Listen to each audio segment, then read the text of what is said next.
2020 foi um ano louco, todo mundo sabe. Mas no meio de toda essa loucura, muita gente não se lembrou que esse ano foi o primeiro ano desde 2009 em que não tivemos um lançamento da Marvel nos cinemas.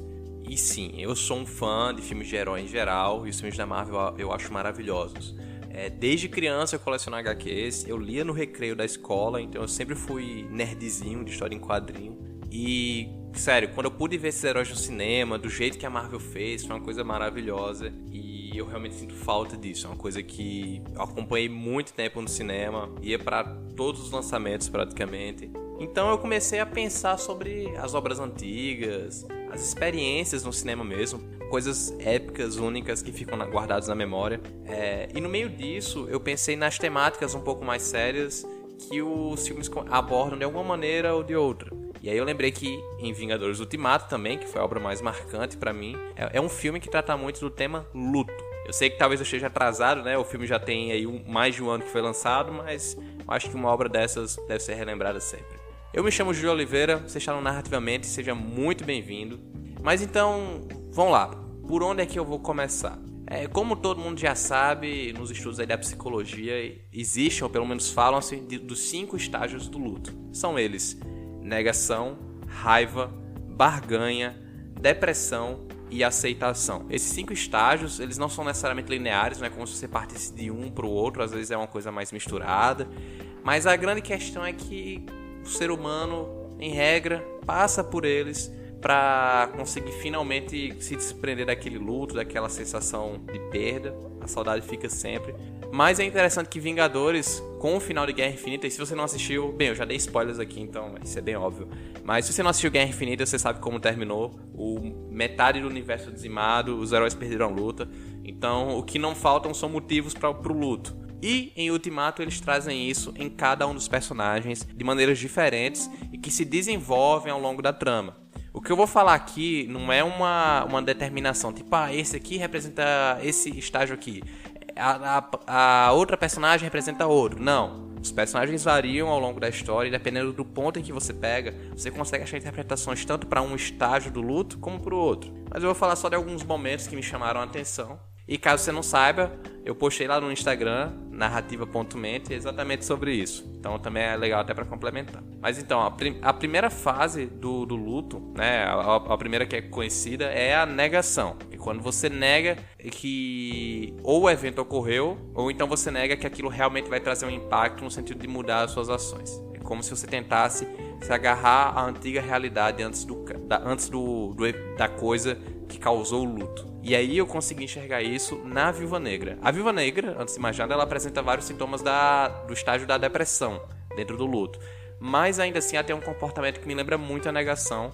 Quando, por exemplo, lá na base dos Vingadores, depois que já se passaram 5 anos, que não tem esperança de trazer o pessoal de volta, ela tá numa reunião com o pessoal da Terra, com o pessoal que tá nos outros planetas, e eles estão conversando sobre um tremor que teve na costa de Wakanda. E aí a Viúva Negra pergunta, o que é que a gente vai fazer? E aí o Okoye, que tá lá em Wakanda, ela fala, a gente não faz nada, é um tremor, a gente só observa. E pra mim isso deixou bem claro como a Natasha, ela se via ainda naquela mesma atitude de vingadora, de heroína, esperando salvar o mundo mais uma vez, sendo que, tipo, não vai ter outra vez, acabou. Então, pra mim isso se encaixa muito na parte da negação. Depois tem a raiva, eu acho que esse foi um dos mais óbvios e fáceis de identificar, com o Gavião Arqueiro. O Gavião Arqueiro, depois que perdeu a família dele, resolveu se vingar do mundo porque simplesmente é injusto que uma pessoa tão boa ou um grupo de pessoas tão boas morram enquanto tenha tanta gente ruim nesse mundo. Então, a raiva é uma coisa que você coloca pra fora, você coloca contra Deus, contra o universo, contra algum grupo de pessoas, contra todos de maneira bem generalizada. E o Gavião Arqueiro, ele conseguiu incorporar bem isso, mudando até mesmo o uniforme dele, o comportamento. Ele virou um personagem chamado Ronin. Enfim, é bem interessante. Depois a gente teve a Barganha. E esse personagem é muito interessante, porque muita gente considera o Hulk como o personagem que atingiu a aceitação, já que de fato Bruce Banner e o Hulk eles se integraram, eles conseguiram se unir ali. E teoricamente isso é uma coisa muito boa, porque ele conseguiu, de novo, teoricamente se aceitar. Entretanto, eu me pergunto o quanto daquilo, na verdade, não foi uma forma de negociar consigo mesmo e aceitar melhor a situação.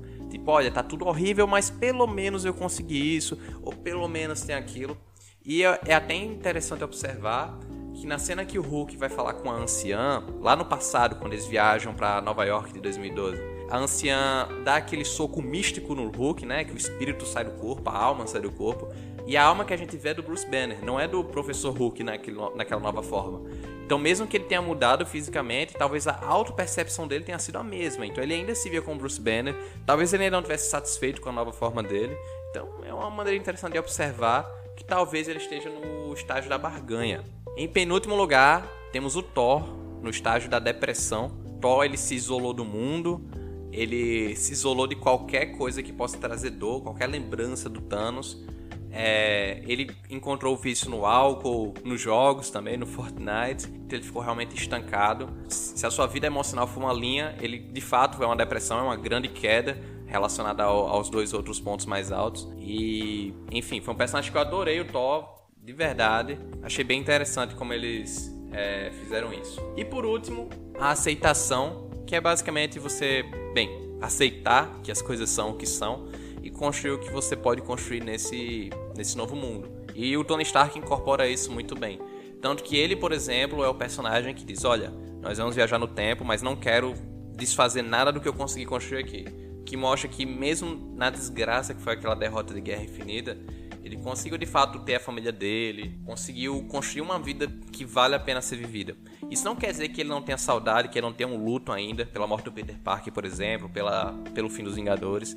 Tudo isso ainda existe, mas você vê que o personagem que é um personagem que conseguiu construir muita coisa. Enfim, esse é o episódio mais longo da história até então, mas achei que foi bem interessante, é uma obra que eu amo, Vingadores. Vão lá no Instagram, comentem o que vocês acham, é muito interessante trocar essas ideias. E muito obrigado por você que ouviu até aqui. Nos vemos no próximo episódio e valeu!